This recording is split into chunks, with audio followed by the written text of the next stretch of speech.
Short video is going to go over our third project, which is a project about proposals. We won't be writing an actual proposal for this project, but you're going to do a lot of work to research what makes a good proposal and then evaluate some of the sample proposals from our textbook. So as always, you're going to find the information about this project on the module page under Project Overviews and Instructions. Make sure that you take a look at both the overview and the instruction. This overview is going to give you information about the deliverables, including working in teams, doing an audience analysis, and then the various tasks that you have for this deliverable. So this is a team-based project. All students in the class are required to work as part of a team, and students who don't complete the team objectives are going to lose 20% on their final grade. If you are not actively participating with your team, you can and will be removed from that team and earn a 0 on this project. So definitely make sure that you are looking at this overview. It talks about the importance of teams in the contemporary workplace, especially if you're working in the science, medical, technology fields. You're going to be doing a lot of collaborative work that depends on your colleagues. So the ability to meet the requirements and needs of a team and successfully interact with a team to complete a project or a deliverable is something that you absolutely have to do in order to be a successful professional. There's information here about how to find your student groups on Canvas. Make sure you take a look at that video. There's also information about how to share files and folders in Google Drive. You're going to need to establish a shared folder so that you have one single place with all your cloud documents for this project. You would need to document your teamwork so that I can look at it at any time. There's some great videos here about building teamwork and having successful teams. There's information about proposals, including creating Likert scales, and how to write your memo when you get there. And then there's also information about some kind of content writing for beginners and just general website design, since that is kind of part of this project as well. Other things that you should pay attention to, there is a module available about proposals. It has some really basic how to write a proposal to kind of give you an example of what makes a good proposal. And then there's a website here with sample proposals and critiques so that you can kind of look at those, examine them, and see what makes a good proposal and what doesn't. So let's take a look at the assignment instructions. As always, they're presented both in our Canvas website and as a Google Doc, so make sure that you are saving yourself a copy or downloading a copy of these so you don't have to depend on Canvas to access them. As I said before, this is a required team project.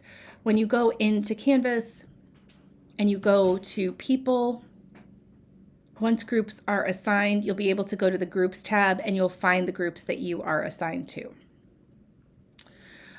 This project is based on the materials, again, in our textbook, Document-Based Cases for Technical Communication. You will need that textbook in order to complete the documents. So this project is going to ask you to evaluate proposals, reflect on the review process, and then create web-based content about best practices for proposals. You'll be responding directly to proposals and giving justification for why you've accepted or denied them. And at the very end, individually, you'll be reflecting on your team formation and experience, because this is not our only team activity this semester. Our next project is also a team activity. This project is a little bit more involved than our first two. It's why it's worth 20% of the grade instead of 15. So the deliverables are worth a bit more, especially the website copy and the evaluation of the proposals and the response to the proposals. So there's a few higher point deliverables here to kind of pay attention to. So for this assignment, you're going to use case 4 in our textbook about proposals.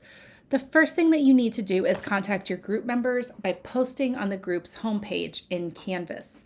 You need to provide your contact information and propose meeting times. All you are required to give is your PGCC email address. Any information you give beyond that is completely up to you. You are not required to give away personal information. Once your team figures out a meeting time, and this needs to happen very, very quickly, you are going to complete a team formation document.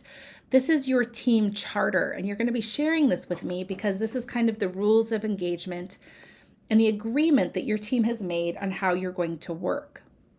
As you do that, read the situation overview carefully. There is an excellent proposal example in figure 4.1, so you're really going to need to study that and think about the different features of that particular exhibit. Then you'll complete an audience analysis for the company. So in this scenario, you're going to be acting as a group of interns who are evaluating proposals for the company that they're working for. You want to think about what that company wants from their applicants and what they know, believe, and expect. And a lot of that is in that situation overview.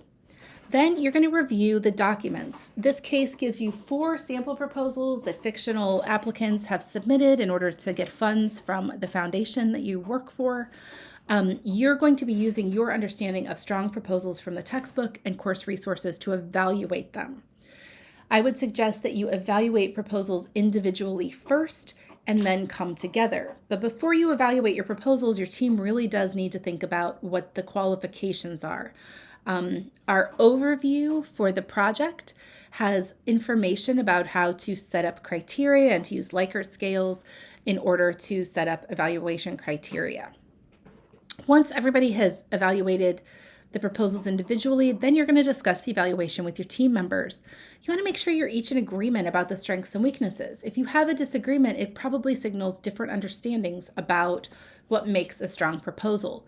Be sure that you take careful notes because your team is going to have to provide justifications for your evaluation. So those notes are really going to help you write that later. And if you can't reach an agreement or you're having issues with your team, be sure you contact the professor for additional help. If anybody in your team is not responding, it's really important that you let me know so that I can try to help get that person back into the group before we have to remove them from the group. Once you finish your evaluations, you're going to compose a memo where you rank the submissions from best to worst, list monetary rewards, and provide a clear and concise justification for your recommendations. So if you recommend accepting the proposal and fully funding it, you're going to say why. If you recommend accepting it but only giving partial funding, you're going to explain why. And if you recommend rejecting the proposal, you're also going to explain why. So after reviewing the proposals, your group should talk again. Have a short debriefing session and answer the following questions. How did you read each proposal?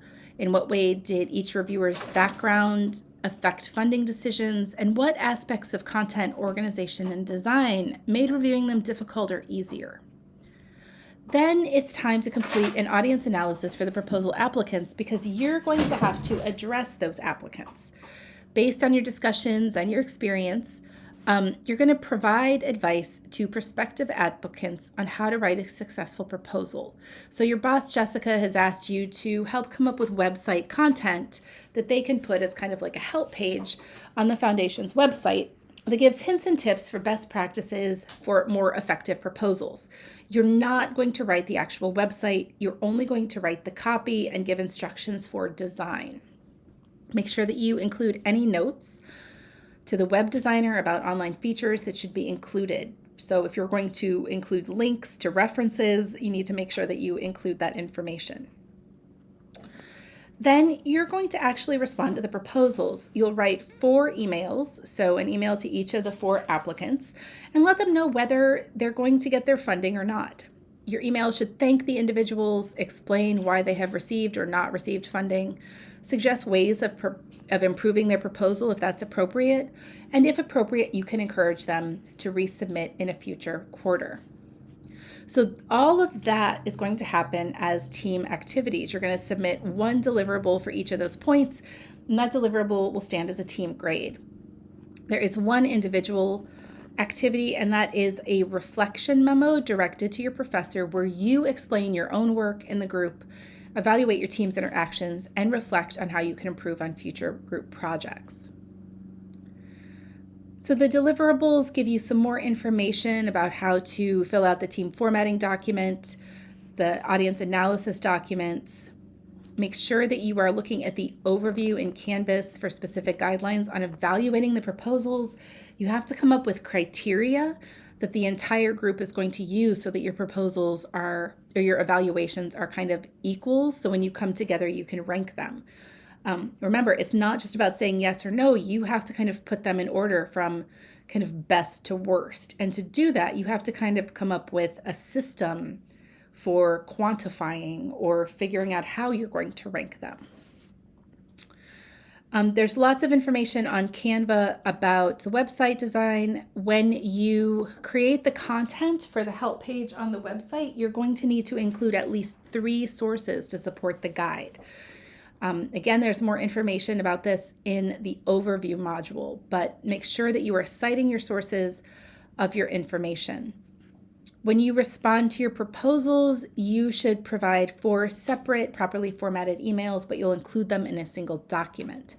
You're going to use the best practices for positive and negative messages that are explained in Chapter 6.2 of your textbook. And then make sure you have a clear and specific subject line and proper email format for each of those messages. And then finally, that reflection memo, like I said, is an individual memo. Each member of your team is going to do their own memo. You'll describe your own involvement.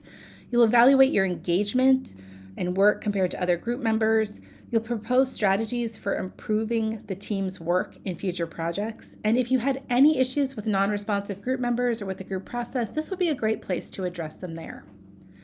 So this is a much more complicated project than our first 2 projects. It includes some research that you're going to need to do, and it includes both evaluating other proposals and coming up with a set of instructions or recommendations for creating proposals in the future. Make sure that you're paying careful attention to the due dates for each of the deliverables since everything builds in this assignment.